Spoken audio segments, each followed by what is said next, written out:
We worship a God who knows everything there is to know about us. He perceives every movement of our heart and souls and understands our every thought, even before it enters our minds. No one is into us like He is. He reads our hearts like an open book and knows all the words we're about to speak even before we start a sentence. He knows every step we will take even before our journey begins. He has gone ahead of us to prepare the future, and in kindness He follows behind us to spare us from the harm of our past.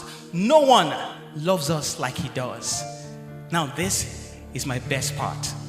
Others carry their gods, but our God carries us. Others feed their gods, but our God feeds us. Others defend their gods, but our God defends us.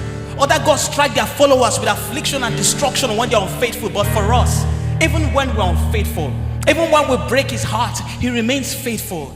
Because faithfulness is His nature. Faithfulness is His core. Faithfulness is His essence. Indeed, I have no faith in my faith, but my faith is in the faithful God. Because He's the Alpha and Omega, the beginning and the end, the first and the last, the introduction and the conclusion. He was in the beginning before the beginning began. He knows the conclusion before the conclusion concludes. He's constantly consistent and consistently constant.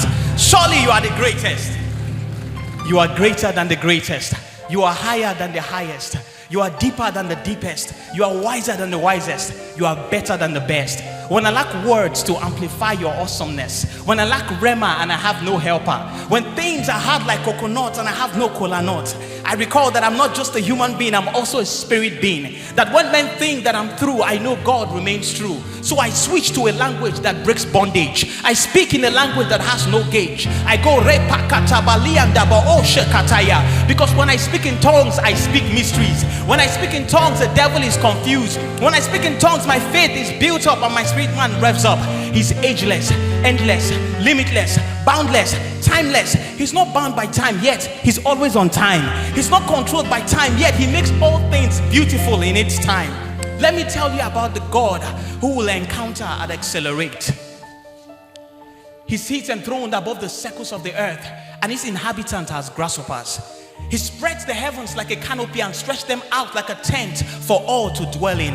He has measured the waters in the whole of His hands, and with the breadth of His hand had marked off the heavens. He holds the dust of the earth in a basket. He has weighed the mountains on scales and the hills in a balance. I'm talking about a God who can turn your mess into a message. He can turn a fibroid to a fine boy. He can turn your non-entity to celebrity. He can take you from no one to number one. Ladies and gentlemen, brothers and sisters here and online, as we count down to accelerate, I beseech you, give God your Red Sea and He will turn it to a red carpet. Give Him your pain, He will turn it to gain. Give Him your shame, He will give you a new name. Show Him your scars, He will turn them to stars. Tell Him about the test and the fire you're in. He will show you that it's only a test through the fire that will make you a testifier. That's my God.